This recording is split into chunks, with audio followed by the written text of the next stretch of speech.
Es esmu Lieva Brice, sociālo zinātņu fakultātes pasniedzēja un arī zinātniskā grāda pretendente komunikācijas studijās. Kāpēc es sāku nodarboties ar riteņbraukšanu? Tas ir meklējums jau ļoti sen atpakaļ. Jau bērnībā patika braukt ar riteni, braucu ar riteni Siguldā, tad sāku izveidot šo Siguldas kalnu celiņu, un tas likās kā tāda mazā paradīze, kur vienkārši var pālēties ar riteni pa mežu, nevis pa asfaltu. Un tas tad arī bija patiesībā viens no tiem pamatiemesliem, kāpēc es sāku meklēt kaut ko citu, nevis braukāšanos vienkārši pa ceļiem, pa asfaltātiem, pa kaut kādiem tur vienības braucieniem vai, teiksim, jūrmalas braucieniem, bet tieši šis meža aspekts man arī patīk orientēties, un tad man likās, kāpēc nevarētu pabraukāties arī pa mežu kaut kādā citā tā sportiskākā garā, ne tikai, teiksim, kā pastaigas garā. Nu, un kāpēc Vivus MTB? Es tā parēķināju, ka šī man būs 4. sezona, un viss sākās pavisam vienkārši.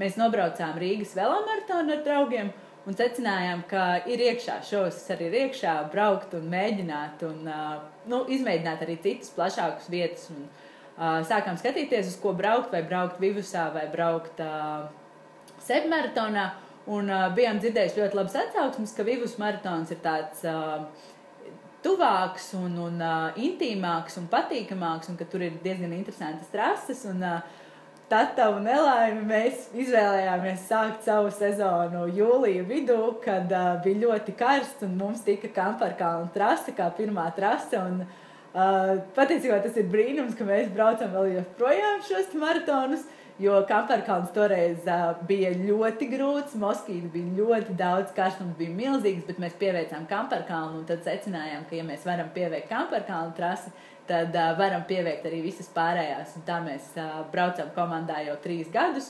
Tas mums ir patiesībā kā tāds vasaras notikums, kurā mēs vienu dienu katru mēnesi veltam tieši Vivus maratonam. Tā mums ir gatavošanās, tie mums ir kopīgi treniņi pirms paša maratona, un tā ir, protams, šī maratona diena, kad ir jāpārvar sevi. Kaut gan jāsaka tā, lai arī šis būs 4. sezona, katru reizi uz startu nedaudz citas pukst straujāk sirsniņa, pirms uzmiņ to pirmo pedāli.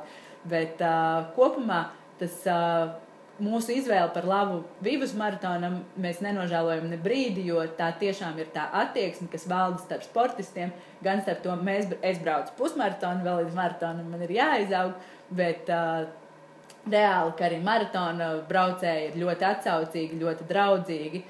Tā ir tāda sava veida kopiena, kurā ir ļoti patīkami uzturēties. Kā arī noteikti jāatzīmē, ka trases ir super interesantas un vienmēr ir prieks un patīkami paskatīties, ko tad ir jauni izdomājuši veidotāji. Un arī tās pašas trašu kvalitātes ir gan interesantas, gan dažādas, teiksim tā, lai nevienu brīdi nebūtu, cik tad vēl man jāmin līdz tam finišam. Vienmēr ir tāds, te ir pagriezieniņš, tad braucam tālāk. Tā kā tās trases un organizēšana un kvalitāte un kompānija un atmosfēra, tas noteikti ir tas, kāpēc Vivus.